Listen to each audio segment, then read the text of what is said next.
Dear teacher, hello. Today I'm going to talk about some methods that we use to teach in our classrooms. So first, I would like to give my name, which is Daniel Eduardo Aguayo Yepes, and here I would like to present my ID. And then in this video, we're going to talk about the methods that we use for children, for adolescents, for adults, and for the teaching English for specific purposes. And at the end, I will give a little brief final thought.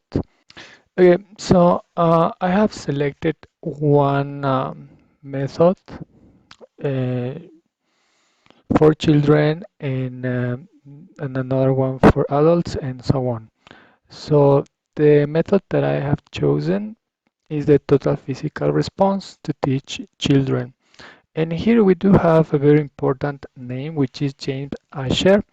James Asher, he investigated a lot about the method and he, of course, gave a lot of information about it.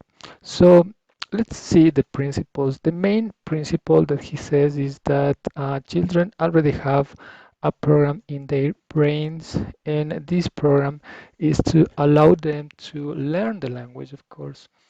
The method basically wants us to associate what is um, the memory with the physical movement. This link. In fact, the method says that if we increase the physical movement, we can take advantage of the memory that children have. So that is the reason why the method promotes um, more the motor activity, of course, than the language process. The features here is that here we do have the activation of some senses like a visual, kinesthetic, and the auditory. So the method says that we need to produce at first a comprehension and then the production of the language. That is the reason why learners first listen, watch, and imitate, and later then speak. But the important thing is that they do these three things. And the method basically says that is based on the on demand and response, especially body response from the students every time the teacher says something. Uh, Here for this method, actually we do have some techniques like games or instructions or interaction or commands. So what I would do or as an example, I would use Simon Says. Simon Says, is like a game. And in this game, you can present, some verbs and some actions if you're teaching that kind of vocabulary. So you say, someone says, touch your nose. You can show them to touch your nose, and the students are going to touch their nose. Or sometimes you can play. You can say, touch your no, touch your head, so that they can, be more active uh, by using this game. The second teaching method is for adolescents. Here I have decided to talk about the direct method. For the direct method, there was a very important scientist, Maximilian Berlitz, who developed this method. And the basic principle here is that the L2, which is the target language, is going to be learned and later acquired in the same way that the mother tongue, in other words, the first language. So the feature here is that while we are using the method, we cannot use the mother tongue. We cannot use Spanish, for example, right? But we need to use the entire class or the entire lesson the target language. Yeah. And here we don't use translation. Translation is not allowed, and there is no explanation also. That is the reason why it is the direct method. Direct method means to use the language with no translation, with no help. Then here, of course, we focus on communication. We focus on the meaning, of course. And here we developed a lot of two main English skills, which is the speaking and the listening. Writing and reading. In reading here we don't pay attention too much. We develop more speaking and listening. There are some techniques, of course, but the most common one is the interaction between the teacher and students by creating questions and answers. And here we use a lot of body language, gestures, and visual aids, of course. We can use also real objects if we have the opportunity. So, in what I would do, or as an example, I can, present some pictures and say, hey, this is like a fruit, or this is the name. For example, here this is the watermelon, and say, hey, do you like this? Um, like that. So create questions. And what I would demand from them, of course, given previous context, um, is the full answer. I mean, what we want from students is not just yes and no. I mean, like for example, do you go for vacation? Yes, no, no, no. We don't want that. We want students to create or to say the full sentence. Yes, I like watermelon, or yes, I like to go for vacations, and so on. The next teaching method is for adults. I have chosen the CLL, which is the Community Language Learning, and this was created by Charles Curran. Uh-huh. And here the principle here is very nice because it's basically based on the humanistic point of view, which cares a lot about the feelings and emotions of people, right? And here there's also a psychological background because while we perform the method, we go through some steps, like, for example, the security, the attention, the aggression, the repetition, the retention. Here the teacher is the counselor or the advisor. The teacher is in charge of creating a good environment, a nice environment, friendly environment, very supportive, where people do not feel afraid to make mistakes or to talk. They must feel free.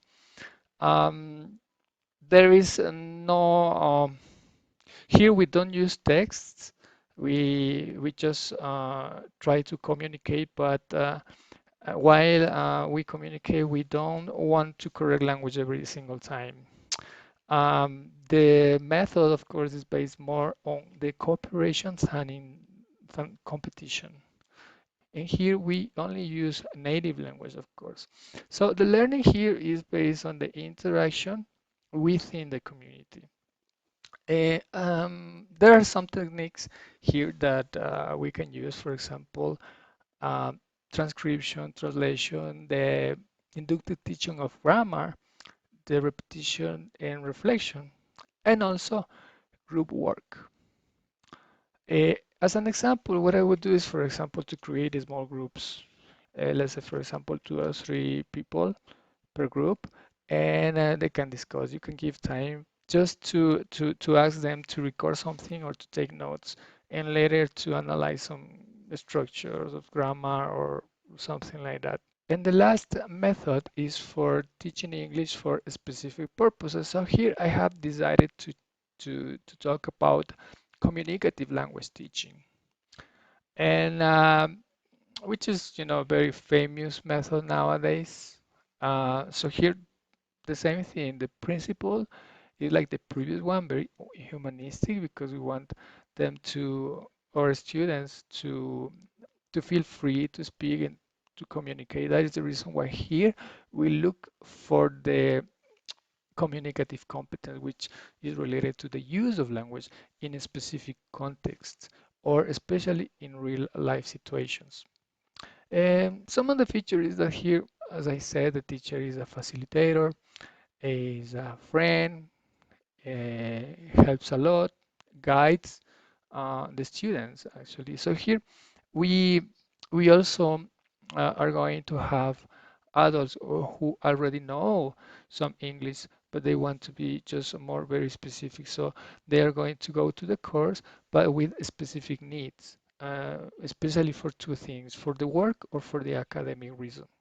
The method offers a lot of specific context, of course, for these two things that I mentioned, and also to give a lot of opportunities to express meaning, to express meaning, but also information and their own ideas. Learning occurs through interaction. As I said, we we create real life situations so that they can speak. And here also there's something important, which is that we do have texts available. And here we do have, for this method and for our students, three types of course designs or approaches that I would say, like for example, the language center, the skill center, and the learning center. And also here we can use some techniques, like for example, the oral practice production, the interaction activities, group work, and WH questions. So something that I forgot here is that we don't care too much on grammar. Yes. So because we want them to communicate and use the language. And what I would do as an example, it would be to ask them, for those who want to be better in the work, it could be like a role play, asking a specific situation. It could be in the tourist area, in the business area, in the medicine area. It could be a real life situation, and they can present in front of the class. It could be in small groups.